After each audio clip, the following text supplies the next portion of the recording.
No livro de Enoque, os arcanjos mostraram a Enoque muitas coisas, das muitas maravilhas da terra, as prisões desoladas dos vigilantes e até mesmo um lugar alternativo onde uma alma pode fazer seu traje, ou petição a Deus sobre as circunstâncias de sua morte.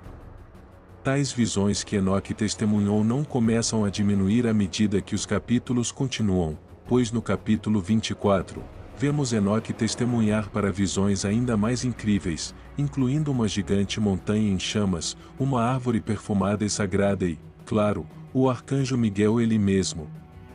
Mas primeiro, no capítulo 23, nos é dado um capítulo bastante breve, consistindo em apenas algumas linhas que nos falam de um fogo ardente profundo, um lugar para o qual Enoque é levado pelo arcanjo Raguel.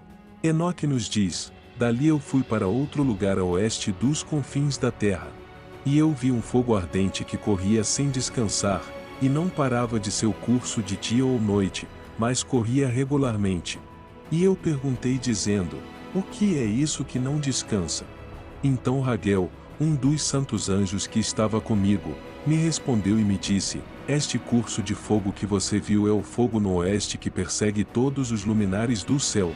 O lugar da queima que Enoque descreve não é aprofundado e, como é característico do livro até agora, tudo em que temos que confiar são as palavras dos anjos. Aqui, Raguel explica que este curso de fogo que queima dia e noite é um lugar que persegue todos os luminares do céu, isto é, todas as estrelas do céu. Frequentemente, vimos estrelas associadas a anjos, tanto na Bíblia quanto nos apócrifos associados, portanto, não é muito difícil dizer que os luminares abordados aqui são os anjos ou talvez os anjos caídos. Raguel procura dizer a Enoque que este lugar persegue esses indivíduos ou talvez os anjos caídos. Raguel procura dizer a Enoque que este lugar persegue esses indivíduos e é muito parecido com a prisão dos anjos como visto por Enoque. Esta pista de tiro também pode ser um lugar semelhante, um lugar onde os anjos são punidos por suas transgressões.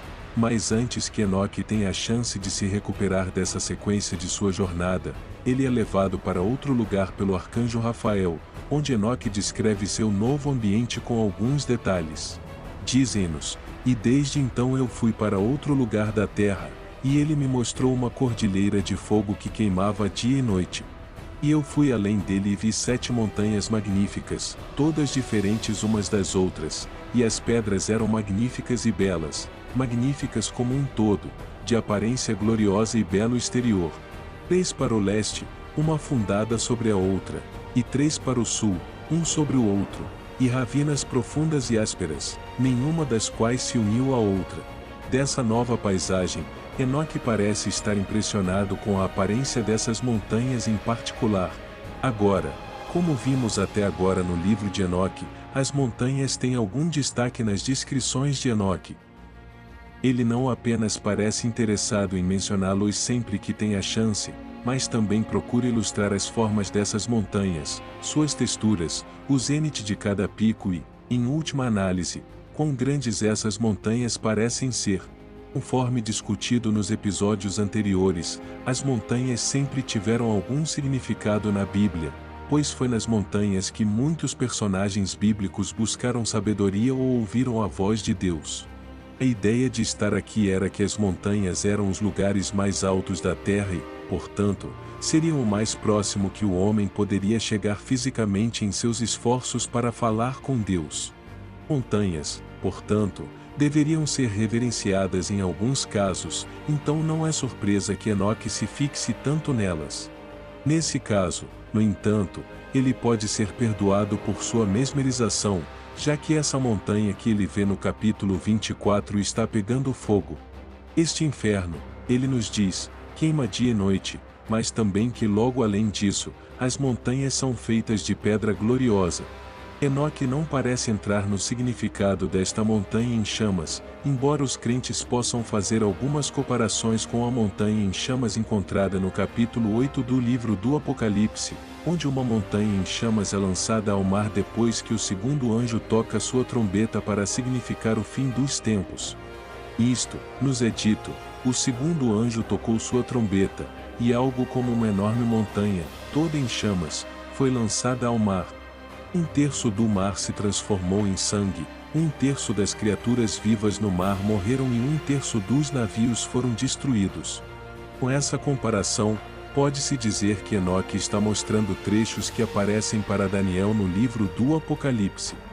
Que Enoque está sendo indiretamente avisado de como as coisas serão catastróficas quando chegarem os tempos do Apocalipse para a destruição. Mas, além disso, quaisquer ideias sobre essa montanha em chamas são pura especulação. Também ouvemos falar sobre como 6 montanhas magníficas emergem, 3 para o leste e 3 para o sul, e que estes estão empilhados um em cima do outro, embora ele não declare os significados específicos por trás dessas formações rochosas. A 7ª montanha nesta equação é-nos contada nas seguintes palavras: vi a 7ª montanha estava no meio destes, e superava-os em altura, semelhando-se à sede de um trono, vi árvores perfumadas rodeavam o trono. Aqui, Enoque nos relata que a montanha mais alta entre o aglomerado assumiu a forma de um trono. Aquele que você pode imaginar era tão imenso em tamanho que provavelmente foi reservado para Deus. As árvores perfumadas que cercam o trono também nos dão uma conotação tranquila, que ajuda a pintar a imagem que Enoque descreve como um lugar acolhedor e pacífico. De fato, isso certamente faz uma mudança em relação aos ambientes anteriores em que Enoque se encontrou, incluindo o lago de fogo ou a prisão dos anjos caídos. Mas entre essas árvores perfumadas, há uma árvore que se destaca mais para Enoque. Ele nos diz: e entre eles havia uma árvore como eu nunca havia cheirado, nem havia entre eles nem outros ou como ela, tinha uma fragrância além de toda fragrância, e suas folhas, flores e madeira não murcham para sempre, e seu fruto é lindo, e seu fruto se parece com as tâmaras de uma palmeira. Agora, isso pode ser apenas a apreciação de Enoque por algumas árvores muito bonitas que também continham um perfume agradável, que Enoque nunca havia sentido antes. Mas alguns crentes podem fazer comparações com as árvores ao longo da Bíblia, sendo a árvore da vida e a árvore do conhecimento. Sabemos que Deus gostava de árvores, mais especificamente no capítulo 2 de Gênesis, onde ele cria as árvores. É-nos dito lá: o Senhor Deus fez todos os tipos de árvores crescerem do solo, árvores que eram agradáveis e boas para alimento. No jardim estavam a árvore da vida e a árvore do conhecimento do bem e do mal. Com essa comparação, pode-se racionalizar que Enoque não estava na terra, mas sim no jardim do Éden, e que a razão pela qual ele achou essas árvores e montanhas tão fantásticas foi porque ele nunca visto o seu gosto antes. Além disso, deve-se notar que no capítulo final de Apocalipse, vemos que o trono de Deus no Éden, embora não necessariamente descrito como formado de uma montanha, de fato reside perto das árvores da vida, e alguém pode ser perdoado por fundi-las, considerando que a cena descrita no capítulo 22 de Apocalipse corresponde vagamente à visão de Enoque. Mas Enoque parece notar uma árvore entre as outras árvores perfumadas que mais se destaca para ele, e ele expressa sua consideração pela árvore, dizendo: quão bonita é esta árvore, e perfumada, e suas folhas são belas, e suas flores muito deliciosas na aparência. Enquanto ele pondera sobre esta árvore em particular, ele é acompanhado pelo arcanjo Miguel, onde nos é dito por Enoque: então respondeu Miguel, um dos santos e honrados anjos que estava comigo e era seu líder. E ele me disse: Enoque, por que você me pergunta sobre a fragrância da árvore e por que deseja aprender a verdade? É interessante que Miguel pareça estar confuso com a maravilha de Enoque, que pode delinear a diferença entre homem e anjo, pois o primeiro é fascinado por essas visões gloriosas, mas para os anjos, tais coisas são normais e talvez até mundanas. Enoque responde a Miguel dizendo: eu gostaria de saber sobre tudo, mas especialmente sobre esta árvore. E Miguel responde dizendo: vê esta alta montanha que viste, cujo cume é como o trono de Deus, é o seu trono, onde o Santo Grande, o Senhor da Glória, o Rei Eterno, se sentará, quando ele vier descer para visitar a terra com bondade. E quanto a esta árvore perfumada, nenhum mortal tem permissão para tocá-la até o grande julgamento, onde ele se vingará de todos e levará tudo à sua consumação para sempre. Será então dado aos justos e santos. Seu fruto servirá de alimento para os eleitos, e será transplantado para o lugar santo, para o templo do Senhor, o Rei Eterno. Aqui, Miguel confirma que a montanha em forma de trono é o trono de Deus, uma em que ele de fato se sentará. Quanto à árvore perfumada que hipnotizou Enoque, Miguel explica que nenhum mortal pode tocá-la até o dia do julgamento. Os crentes podem sentir ecos da árvore do conhecimento aqui traçar paralelos com Adão e Eva, onde uma vez foi dito por Deus para não chegar perto dessa árvore. Embora o discurso de Miguel para Enoque seja muito menos cauteloso, ele levanta a questão sobre o que teria acontecido se Enoque tivesse tocado a árvore. Miguel não fornece uma razão pela qual esta árvore deve ser evitada, ao contrário de Deus, que diz a Adão e Eva que se eles comessem da árvore, eles morreriam. Em vez disso, ele diz a Enoque que esta árvore deve ser transportada para o lugar santo onde forneceria comida para os eleitos.